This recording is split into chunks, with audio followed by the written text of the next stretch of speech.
ഈ ഒരു കോസ്റ്റർ ഇത് ചെയ്യാൻ വേണ്ടിയിട്ട് ഒരു ഹുക്കും വേണ്ട, ഇത് ക്രോഷ്യ അല്ല എന്ന് പറഞ്ഞാൽ നിങ്ങൾ വിശ്വസിക്കുമോ? ഇത് ശരിക്കും പറഞ്ഞാൽ ഒരു കാർഡ്ബോർഡ് പീസ് മാത്രം മതി ഇത് ചെയ്യാൻ വേണ്ടിയിട്ട്. ഞാനിവിടെ കാർഡ്ബോർഡ് പീസിന് പകരമായിട്ട് ഇവിടെ കേക്ക് ബോർഡാണ് എടുത്തേക്കുന്നത്. ഈ ഒരു ടൈപ്പ് ഓഫ് കേക്ക് ബോർഡ് ഇല്ല എങ്കിൽ ഒരു കാർഡ്ബോർഡ് പീസ് എടുത്താലും മതി കേട്ടോ.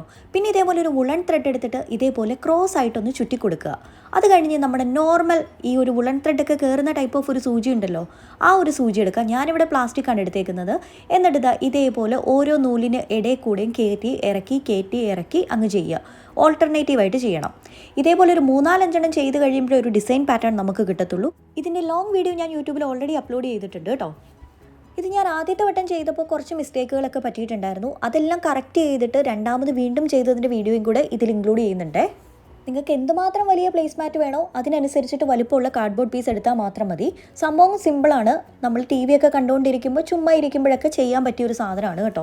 ആദ്യം ഞാൻ ചെയ്ത ഈ ഒരു വുളൻ ത്രെഡ് ഇതൊരു ടൈപ്പ് ഓഫ് വലിക്കുമ്പം വലിയുന്ന ഒരു ഇലാസ്റ്റിസിറ്റി ഉള്ള ടൈപ്പായിരുന്നു. പിന്നെ രണ്ടാമത് ട്രൈ ചെയ്തതാണ് ഈ ഒരു വുളൻ ത്രെഡ് വെച്ചിട്ട്. ഇത് നമ്മുടെ നോർമൽ വുളൻ ത്രെഡാണ്. അപ്പോൾ ആദ്യം വന്ന മിസ്റ്റേക്സുകളെല്ലാം കംപ്ലീറ്റ് ആക്കി തെറ്റ് തിരുത്തിയിട്ടാണ് ഞാൻ രണ്ടാമത്തത് ചെയ്തത് കേട്ടോ. ഏറ്റവും ലാസ്റ്റ് റൗണ്ട് എത്തുമ്പോൾ കംപ്ലീറ്റ് ആയിട്ട് എല്ലാം നല്ലതുപോലെ കെട്ടിക്കൊടുത്തിട്ട് മാത്രം ബാക്ക് സൈഡ് വെട്ടിക്കൊടുക്കുക. പിന്നെ വെട്ടി നമ്മൾ പുറത്തെടുക്കുമ്പോൾ ഇത് ചെറുതായിട്ടൊന്ന് ചെറുതാവും കേട്ടോ. നമ്മൾ ആ ചെയ്തതിനേക്കാളും ഒരു പൊടിക്ക് ഇതൊന്ന് ചെറുതാവുന്നുണ്ട്. അപ്പോൾ സംഭവം എങ്ങനെയുണ്ടെന്ന് പറയട്ടോ. വീഡിയോ ഇഷ്ടപ്പെട്ടാൽ ലൈക്കും കമൻറ്റും ഒക്കെ പോന്നോട്ടെ. മറ്റൊരു വീഡിയോയിലാണ്. ബൈ.